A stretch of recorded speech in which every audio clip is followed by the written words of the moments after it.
큐티 말씀이에요. 네, 누가복음 1장 67절에서 우리 80절 말씀입니다. 누가복음 1장 67절에서 우리 80절 말씀입니다. 네, 다 찾으셨으면 우리 한 목소리로 다 같이 천천히 읽으시겠습니다. 그 붙인 사가랴가 성령의 충만함을 받아 예언하여 이르되 찬송하리로다. 주 이스라엘의 하나님이여 그 백성을 돌보사 속량하시며 우리를 위하여 구원의 뿔을 그 종 다윗의 집에 일으키셨으니 이것은 주께서 예로부터 거룩한 선지자의 입으로 말씀하신 바와 같이 우리 원수에게서와 우리를 미워하는 모든 자의 손에서 구원하시는 일이라. 우리 조상을 긍휼히 여기시며 그 거룩한 언약을 기억하셨으니 곧 우리 조상 아브라함에게 하신 맹세라. 우리가 우리 원수의 손에서 건지심을 받고 종신토록 주의 앞에서 성결과 의로 두려움이 없이 섬기게 하리라 하셨도다. 이 아이여 내가 지극히 높으신 이의 선지자라 일컬음을 받고 주 앞에 앞서가서 그 길을 준비하여 주의 백성에게 그 죄사함으로 말미암는 구원을 알게 하리니 이는 우리 하나님의 긍휼로 인함이라. 이로써 돋는 해가 위로부터 우리에게 임하여 어둠과 죽음의 그늘에 앉은 자에게 비치고 우리 발을 평강의 길로 인도하시려다 하니라. 아이가 자라며 심령이 강하여지며 이스라엘에게 나타나는 날까지 빈들에 있느니라. 아멘. 네, 오늘 누가복음 1장 67, 80절 말씀, 아들 요한이 출생한 이후에 성령의 충만함을 입은 사가랴, 성령의 충만함을 입은 사가랴가 성령이란 단어가 되게 중요합니다. 예언했습니다. 사가랴 제사장이죠. 사가랴는 예언을 통하여 세례 요한의 미래를 말하고 그가 그리스도의 앞길을 평탄하게 할 것을 선언하고 있는 말씀입니다. 요한이 누구냐? 강야에서 회개를 선포하며 세례를 베푸면서 예수님의 오실 길을 준비하는 사람입니다. 네, 그 요한을 사가랴가 축복하는 그런 예언인데 그 뒤에 내용들이 또 있습니다. 마태복음 11장 11절에 보면 예수님께서 세례 요한을 가리켜서 여자가 낳은 자 중에 가장 위대한 선지자라고 표현할 정도로 그 세례 요한은 위대한 선지자였습니다. 그래서 구약의 선지자들은 기적도 일으키고 이사야, 예레미야, 다니엘처럼 예언을 많이 했어요. 근데 신약의 세례 요한은 예수님께서 가장 위대한, 그런데도 예수님은 왜 세례 요한을 가장 위대한 선지자라고 얘기를 하는 이유가 바로 예수님의 오시는 길을 직접 예비한 사람이기 때문에 세례 요한은 굉장히 위대한 선지자라 이렇게 말을 듣고 있습니다. 세례 요한은 예수님의 오실 길을 어떻게 준비했느냐? 요단강가에서 예수님을 보고 보라 세상 죄를 지고 가는 하나님의 어린 양이로다 하고 이렇게 외쳤어요. 요한은 또한 그는 흥하여야 하겠고 나는 쇠하여야 하겠다라고 말한 사람입니다. 이처럼 세례 요한은 자신을 낮추며 예수님의 길을 예비했기 때문에 가장 위대한 선지자라고 칭찬을 받았습니다. 자, 그래서 오늘 그 사가랴의 예언이 우리들에게 그 해석을 할 때 사가랴는 실제적으로는 요한의 아버지지만은 실제적으로 이 내용을 보면은 예수 그리스도를 말을 하고 있어요. 굉장히 이게 특징적인 거예요. 근데 이제 여기에서 제가 잠깐 오늘 우리 새해이기 때문에 어떤 교회의 새벽기도 시간에 나온 그 예배를 제가 어떻게 보게 됐어요. 근데 목사님이 해중 기도를 이렇게 하시는 거예요. 제가 되게 은혜가 되더라고요. 오늘 우리 예배드리는 성도들 중에서는 리더들이 꽤 많이 계세요. 자, 근데 이런 리더가 되게 해달라고 이분이 이렇게 기도를 하시더라고요. 높은 자리에 올라가면 갈수록 발 밑에 풍경이 안 보인다고 그렇게 합니다. 그러면서 하나님, 이 리더들에게 아랫사람을 소중하게 여기는 마음을 주셔서 지도자들에게 다윗이 부하를 아꼈던 것처럼 아낄 수 있도록 도와주셔서 리더들에게 상식의 소통 방식을 부어주셔서 자신이 주어진 힘을 남용하지 않도록 하여 주셔서. 네, 제가 이 기도를 들었는데 되게 이게 저한테도 주는 말씀인 것 같고 기도가 되게 은혜스럽더라고요. 우리가 우리 고향교회 리더만이 아닌 저를 비롯한 모든 교육자, 성도님들 이런 마음으로 2025년들 우리가 사역을 하고 신앙생활을 하시면은 되게 좋겠다 하는, 그러면서 이 기도가 저에게 굉장히 경각심을 주는 그런 기도가 되었습니다. 자, 그러면서 오늘 이 사가랴의 이 예언, 사가랴의 이 찬송, 그러니까 성경에 누가복음에는 세 개의 찬송이 나와요. 자, 이번 주에 큐티했던 마리아 나오죠. 마리아. 그 마리아가 찬양하는 마리아의 찬송. 그 다음에 오늘 사가라의 즈가라라 그러기도 그 스가라라 그러기도 하고 사가라라고 이렇게 얘기를 하는데 이 사가라의 찬가. 그 다음에 시몬의 찬가. 이에서 누가복음엔 세 개의 찬가가 있어요. 그래서 이 카톨릭 같은 경우에는 계속 이 찬가를 하면서 예배를 드리는 거예요. 그리고 특별히 성가의 오라트리오에 보면은 이게 굉장히 많이 나오고 있고 크리스마스 날 보면 마리아의 찬가가 굉장히 많이 들려오는 것이 이렇게 세계 누가복음에는 세 개의 찬가가 있어요. 그래서 이 성령의 충만함을 받아서 이게 불려지는 예수 그리스도를 찬미하는 그런 노래죠. 이게 최고의 복음 찬가고 굉장히 대찬가라고도 합니다. 그래서 좀 들어보면 노래도 되게 좀 어렵기도 하는데 제가 유튜브에서 보니까 요새는 CCM 가수들도 이 찬가를 우리들이 좀 쉽게 듣고 싶게끔 이렇게 약간 시을렁식으로 그런 식으로 노래를 또 부르기도 하더라고요. 그래서 되게 새로웠습니다. 그래서 아침마다 부르는 찬송이 이 스가라의 찬가를 베네딕투스라고 라틴어는 이렇게 얘기도 하기도 해요. 그래서 여기에 보면은 하나님의 구속자가 이렇게 요약되어 있는 그런 노래입니다. 그래서 68절 75절 예수 그리스도를 보내주심에 대한 그런 찬양과 그 다음에 76절 79절에는 예수 그리스도의 그 새벽 그 돋는 해로 이렇게 그 뒤에 나오죠. 그러면서 그런 예수 그리스도를 그렇게 표현하는 그런 말로 이렇게 이 찬가가 시작이 이렇게 됩니다. 그래서 누가복음 1장에는 성령이라는 단어가 계속 나오고 있어요. 마리아도 어떻게 해요? 성령에 충만하여서. 어저께 큐티했던 엘리사벳도 어떻게 해요? 성령에 충만하여서. 예. 그래서 가브리엘 천사가 그렇게 엄청난 얘기를 할 때 이들이 다 받아들일 수 있었습니다. 그리고 요한은 은총이란 뜻인 거 아시죠? 그러니까 그 집안의 대를 위해서는 사가랴 1, 사가랴 2 이렇게 말할 수 있어요. 가문이 제사장 가문이잖아요. 근데 이미 벌써 가브리엘 천사가 이름까지도 다 얘기해 줬잖아요. 그러니까 이 사람은 거기에 자기가 그 요한이라고 하겠습니다 하고 이렇게 딱 했을 때 아버지가 어떻게 말문이 터졌어요. 말을 못 하고 있었잖아요. 자, 그런 것처럼 성령의 은혜, 모태부터 세례 요한 탄생을 예언하는데 성령의 은혜라고 이렇게 했습니다. 예수님의 탄생을 말씀한 성령의 은혜로 역사하셨다. 엘리사벳이 나올 때도 성령의 충만을 받아서라고 이렇게 할 만큼 누가복음은 성령 이게 굉장히 중요한 단어로 많이 나오고 있습니다. 그래서 사가랴는 가브리엘 천사로부터 예언을 듣죠. 아이가 태어나서 이름을 붙이고 나서야 사가랴는 말문이 터졌다. 아까 말씀드린 것처럼 이렇게 되면서 이 사가랴가 이제 이렇게 예언을 하면서 찬송을 부르는 그런 말씀이 오늘 67절에서 87절까지 이렇게 나오고 있거든요. 우리 68절을 한번 읽어보겠습니다. 68절 한번 읽어보겠습니다. 찬송하리로다 주 이스라엘의 하나님이여 그 백성을 돌보사 속량하시며 구원의 노래의 찬양이죠. 그 찬송한데 복되도다 그랬습니다. 주 이스라엘의 하나님 그 백성을 돌보사 백성을 돌보는데 속량하시 구원하시려고 속량은 대신 대를 갚아주는 거죠.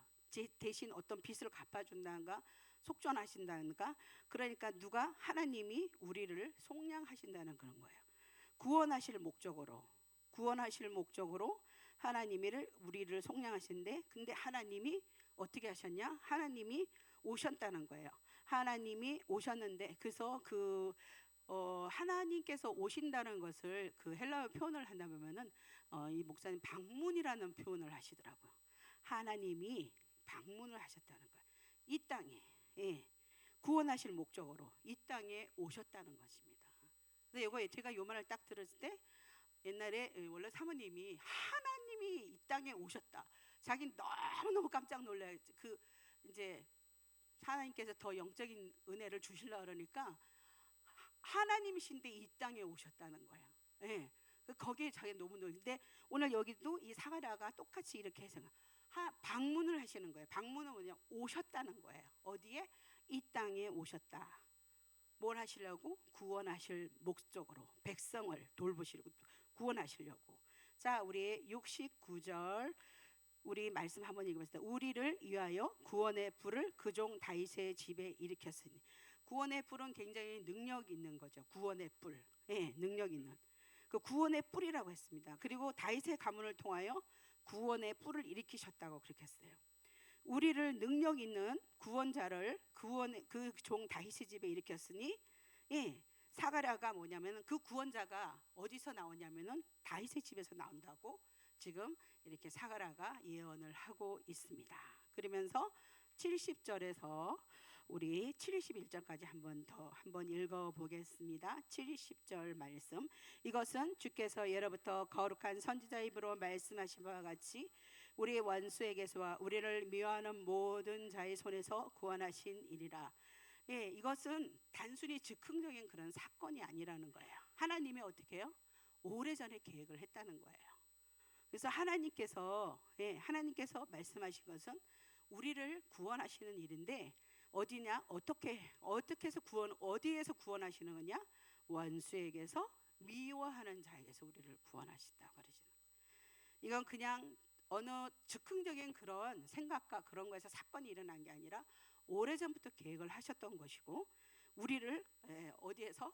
원수에게서 미워하는 자에게서 우리를 구원하시려고 계획을 하셨다는 것입니다. 자, 그러면서 72절 73절 말씀 우리 한번 같이 읽어보겠습니다. 우리 조상을 긍휼히 여기시며 그 거룩한 언약을 기억하셨으니 곧 우리 조상 아브라함에게 하신 맹세라. 그래, 우리 조상이 은혜를 입었다는 거예요. 어떻게? 이들이 아브라함 자기네들 선민 선택받은 자기네들 자손이라고 그러잖아요. 그거는 우리는 은혜 중에 큰 은혜라는 거예요. 우리가 선택을 받았다는 거예요. 우리 조상으로부터 우리가 은혜를 입었는데 이거는 은혜 중에 은혜라는 것입니다. 그러면서 그것이 그래서 그 다음에는 어떻게 됐냐? 74절 75절 말씀 한번 읽어볼까요? 우리가 원수의 손에서 건지심을 받고 종신토록 주의 앞에서 성결과 의료 두려움이 없이 섬기게 하라 하셨도다. 하나님은 그 아브라함의 약속을 잊지 않으시고 어떻게 했냐? 원수의 손에서 우리를 건지시고 우리가 두려움 없이 하나님 우리를 살게 하셨다는 거예요. 자, 그래서 이게 하나님의 구원의 계획이 있는데 사가랴는 자기 아들 세례 요한을 축복을 하면서 나의 아들은 얼마나 이 대단한 일을 할까 하면서 이 사가랴가 예언을 하고 있습니다. 그래서 그것을 하는 그 구원자가 오시는데 내 아들이 먼저 그분의 오신 그 길을 쫙 이렇게 예비하는 그런 일을 하는데 그걸 내 아들이 하는데 얼마나 이 대단한 일을 할까. 그러면서 76절 우리 77절 말씀 한번 읽어보겠습니다. 이 아이여 내가 지극히 높으신 이의 선지자라 일컬음을 받고 주 앞에 앞서가서 그 길을 준비하여 주의 백성에게 그 제3으로 말미암는 구원을 알게 하라. 그게 누구냐? 다윗의 자손에게서 나온다는 거예요. 그러면서 이 아이가 누구냐? 세례 요한이에요. 이 아이가 그분이 지극히 높으신 그분의 길을 이 아이가 먼저 오실 수 있도록 이렇게 예비를 한다는 거예요. 그러면서 주라고 얘기를 하시니까, 그러니까 로드 하나님. 신약 성경에는 구약은 하나님, 신약 성경은 예수 그리스도.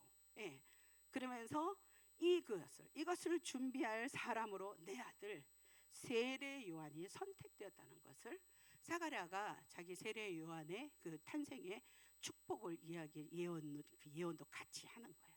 여기서 짧게 요 예언이 딱 나와요. 세례 요한에 대한 예언은 딱 이렇게 나와요. 근데 이 축복을 누가 하느냐? 내 아들 세례 요한이 하면서 내 아들이 선택되었다고 이렇게 말씀. 그래서 그 구원을 알게 하는 큰 존재가 누구냐? 세례 요한이라는 거예요. 내 아들이 그렇다고 이렇게 얘기하면서. 그러면서 우리 78절 79절 말씀 한번 읽어볼까요? 이는 우리 하나님의 긍휼로 인함이라. 이로써 돋는 해가 위로부터 우리에게 임하여 어둠과 죽음의 그늘에 앉은 자에게 비치고 우리 발을 평강의 길로 인도하시니라. 네. 자, 이 모든 이 구원의 스토리는 하나님의 자비로움에서 일어나고, 돋는 해가 위로부터 우리에게 임한다는 건 방문한다는 거예요. 이 땅에 오셨다는 거예요. 이 땅에 오신다는 거예요. 그 의로운 해가 어떻게 해요? 우리에게 오셨다는 거예요. 방문하셨다는 것입니다. 그러면서 이 땅에 오실 것이다. 그분은 빛으로 임하시고 우리에게 이 땅에 오실 것이라고 하면서 예수 그리스도를 찬양하는 예언을 하는 것이 오늘 사가랴 예언이에요. 근데 오늘 여기서 해석이 방문하셨다, 임하여 방문하셨다, 이 땅에 오셨다. 네, 이게 굉장히 이 말씀이 저한테는 은혜가 되더라고요. 하나님이 어디에 오신 거예요? 여기 오신 거예요. 이 땅에 오신 거예요. 누구에게 방문해? 저에게 방문하신 거예요. 임하여 방문하셨다. 이 땅에 오실 것이라고, 사가랴는 지금 오실 것이라고 예언을 하고 있죠. 근데 직접 실제로 오셨어요. 오시고 우리에게 방문하셔서 오셔서 어떻게 하셨어요? 우리 죄를 위하여서 십자가에서 가장 저주받아야 될 자가 달리는 그 나무 십자가에서 달리셔서 십자가에서 죽으셨어요. 네. 오늘 여기 이 말씀을 들으면, 이 말씀을 보면서 월요일 날에는 마리아에 대해서 얘기가 나왔고, 화요일 날에는 그 세례 요한의 출생에 대해서 이렇게 하는 그런 걸 할 때, 이게 우리가 상식적인 지식으로는, 내 생각으로는 이게 믿을 수가 없는 그런 일이에요. 근데 이들은 다 성령의 충만하여서, 그래서 가브리엘 천사가 예언한 것을 그대로, 여러분 마리아가 멀쩡한 처녀인데, 그리고 그 베들 나사렛 마을은요, 지금 말하자면 깡촌 중에 깡촌이라는 거예요. 그러니까 아무 지명도도 없는 그런 곳에 그 요셉을 나이 많은 사람으로 표현을 하더라고요. 근데 마리아는 좀 젊은 사람이에요. 마리아가 15, 17, 네. 그러면 엘리사벳은 몇 살이냐? 60. 이렇게 되면은 이 마리아와 이 엘리사벳 차이는 50년 차이. 네. 그런 관계에서 먼저 3개월 먼저 잉태하고 3개월 후에 잉태한 그런 처녀인데, 요셉이, 마리아가 처녀인데 그것도 목수, 가장 비천한, 그래서 이 비천한 여종을 하나님 굴보 살펴 주시옵소서, 자기를 비천한 여종이라 그러잖아요. 그런 마리아에게 네가 아들을 낳을 것이다, 하나님의 아들을 낳고 이렇게 얘기했을 때, 여러분 믿으십니까? 네. 너무너무 놀란 거예요, 이 사람이. 그래서 이 사람이 누구한테 찾아갔어요? 빨리 누구한테 찾아갔어요?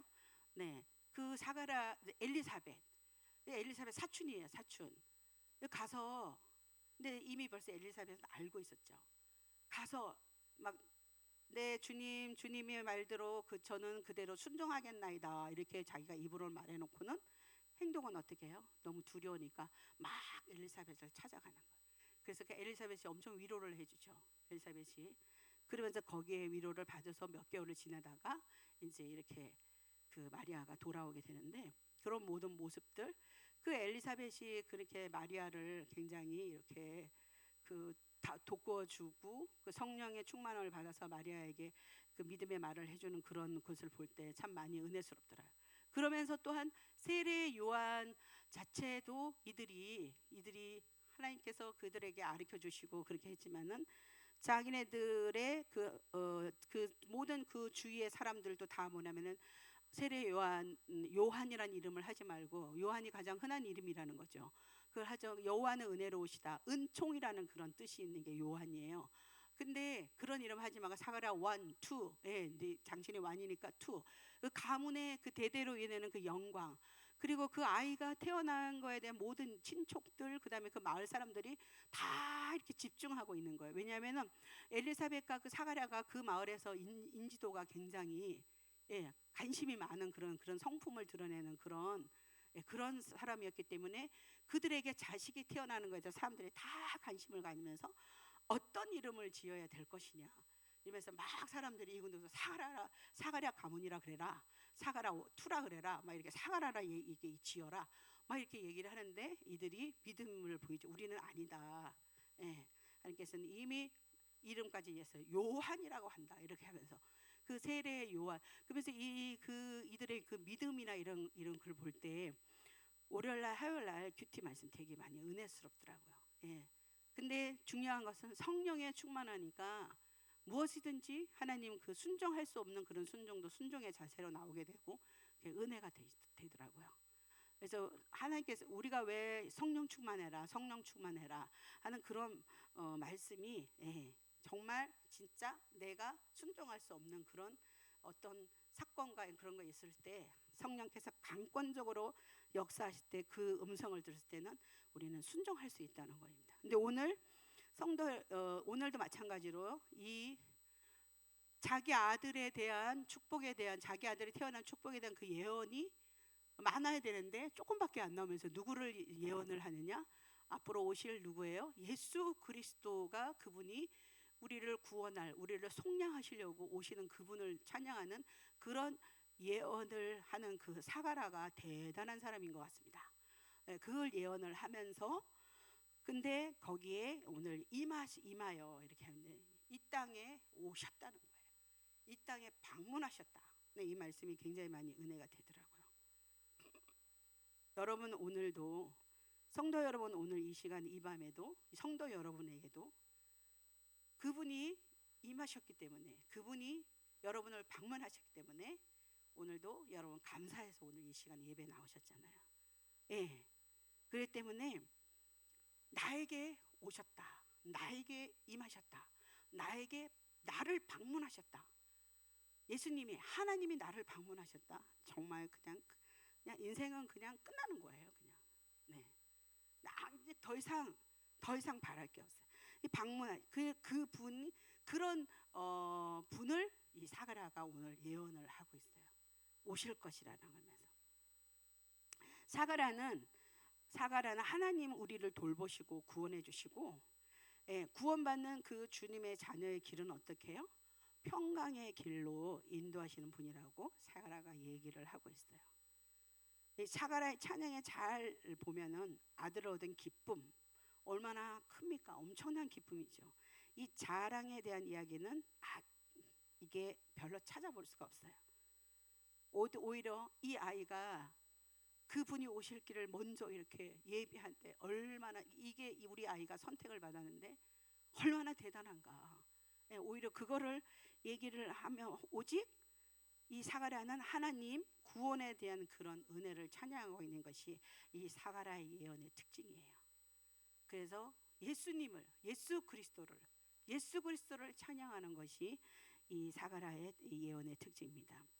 요한이 건강, 지혜에 대한 그런 축복이 아니고 오직 주님의 길을 준비하는 그런 사명에 대한 것만 살짝 이렇게 언급하는 것을 그래서 내 아들 세례 요한은 그 주님의 오실 길을 먼저 이렇게 준비하는 그런 자다, 그런 아들이다 하는 것만 살짝 이렇게 언급하고 그 다음에는 예수 그리스도를 계속 그분을 찬양하는 그런 것이 사가랴의 예언입니다.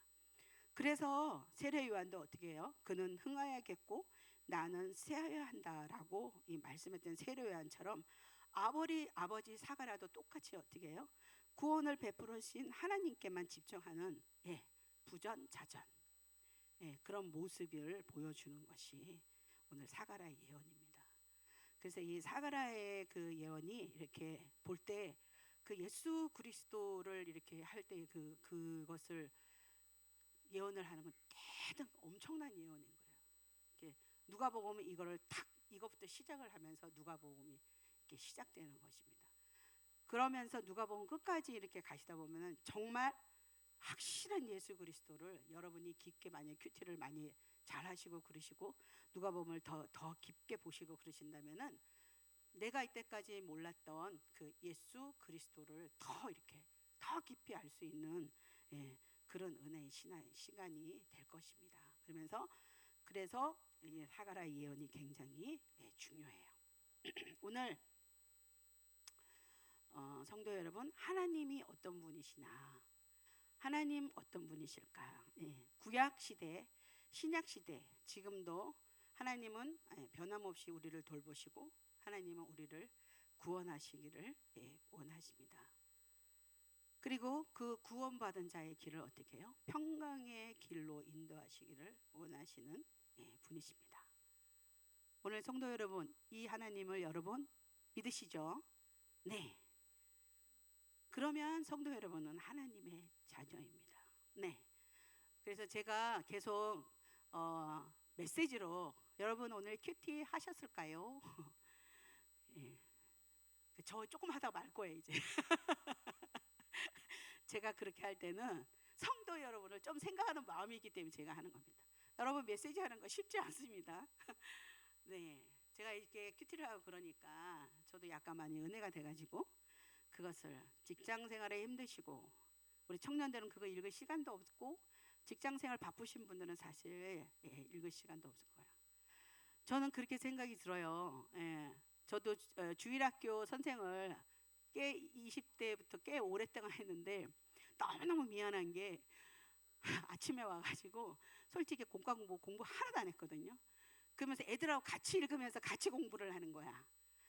그래서 어떤 때는 너무 졸려가지고요. 진짜 읽으면서도 진짜 졸았어요. 제가 우리 성가대 하다가 어떤 애 막 우리가 성가 열심히 하고 있는데 악보를 떨어뜨리는 성가대원이 있었거든요. 근데 내가 그게 이해가 돼. 20대 때 진짜 뭘 모르고 정말 이렇게 그 선생한 그런 거 되게 부끄럽더라고요. 지금 생각하니까 지금 과거의 신앙생활을 이렇게 돌아보니까 솔직히 말해서 좀 부끄러운 일들이 너무너무 많아요. 그 누가복음엔 성령에 충만하여, 성령에 충만하여 이 단어가 되게 많이 나오거든요. 근데 보니까 그거하고 좀 너무 거리가 멀었어요. 그래서 좀 많이 이렇게 좀 안타깝고 후회되고 그때 내가 맡았던 그 아이들은 엄청 미안하고 저는 제가 교육자 입장에서 선생님들 뭐 말씀 훈련 받아야 된다, 말씀 많이 해야 된다, 그렇게 해갖고 애들의 영적인 성장을 어떻게 해야 될까 내가 이렇게 잔소리를 하고 있지만은 이 입으로는 뜬데 이게 다 이게 거짓된 거예요. 왜? 나는 별로 한 게 없으면서 내 자리로 내가 그렇게 굉장히 교만하게 생각을 하는 거죠. 그게 왜 그러냐면은 성령에 충만하지 않으니까. 성령의 어떤 그런 충만함을 모르니까 나는 바쁘고 나는 힘들고 내가 이 시간에 나와서 아이들을 가르친 것만 해도 내가 이게 그냥 다행이다 뭐 이렇게 그런데 사실 그렇지 않아요. 그게 아니고 성령에 충만한다 그러면은요 성령은 그 피곤함도 사실은 잊어버리게 해주십니다. 그러면서 진짜 사람이 옛날에 어떤 분 전도 열심히 하시는 분들 보면은 미쳤다 그러잖아요. 미쳤다. 근데 그게 딱 맞는 거예요. 사람이 미쳐야지만 전도를 합니다. 그게 성령 충만하다는 거예요. 성령 충만한 거는 미쳐야 돼요. 이게. 그러니까 믿을 수 없는 거를 믿잖아요. 믿을 수 없는 거를 믿게 되는 거예요. 그러니까 우리가 어떤 하나님의 일을 할 때나 그리고 우리가 신앙생활 어떤 걸 할 때도 성령 그 충만함을 입어서 성령 충만함을 입게 되니까 모든 하나님의 그 말씀이 귀에 들리고 그리고 그게 믿어지고 또 그것을 내가 실천할 수 없는 그 실천도 내가 실천으로 나가게 되고 굉장히 그런 은혜가 되더라고요. 그래서 누가 오늘 여기 이렇게 우리 월요일부터 오늘까지 주는 그런 그 모든 그 말씀에 성령에 충만하여서 이게 굉장히 많은 은혜가 되었고요. 그리고 사가랴가 맨 마지막으로 예언을 하시는 그 말씀 거기에 방문하셨다, 오셨다, 임하여 오셨다. 하나님이 이 땅에 오셨다는 거예요. 하나님이 이 땅에 방문하셨다는 거예요. 어디를 방문하셨어요? 나를 방문하셨다는 거예요. 오늘 우리 성도님들 각자 한 사람 한 사람에게 하나님이 방문하셨다는 거예요. 여러분 하나님 방문하신 거 한번 여러분 깊게 한번 생각해 보세요. 정말 얼마나 감사하고 내가 숨도 못 쉴 것 같아요. 숨도 못 쉴 것 같아요. 근데 이것을 충만하여서 성령이 충만하여서 이 말씀을 받아들일 때 너무나 놀라운 일들이 일어날 것 같아요. 그래서 우리가 성령 이게 오늘 그 하나님의 내가 자녀이다면은 내가 자녀가 해야 할 일이 뭐냐?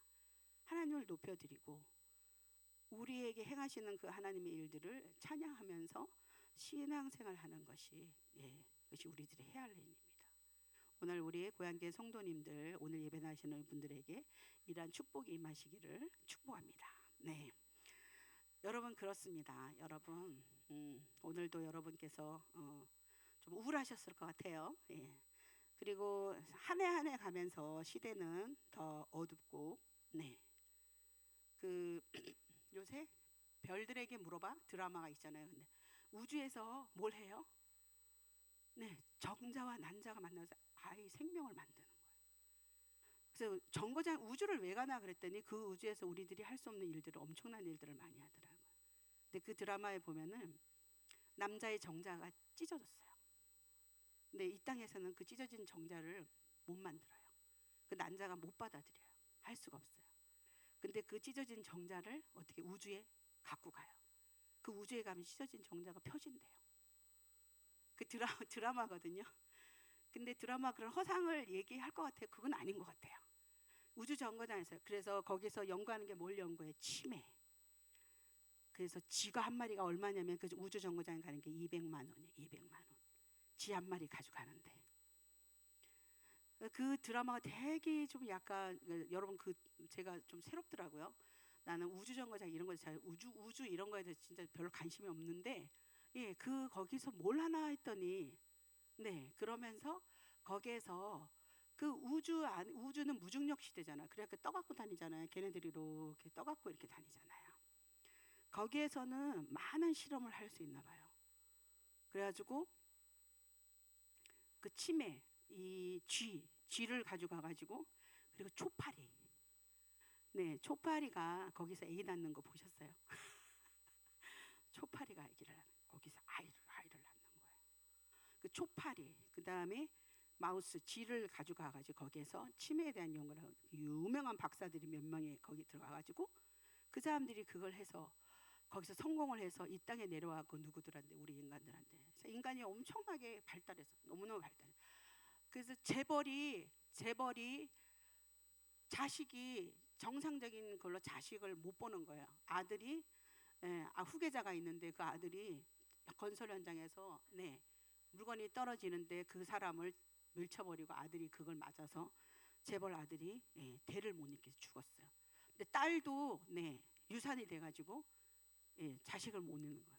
그러니까 이 돈이 많고 재벌이니까 어떻게 해요?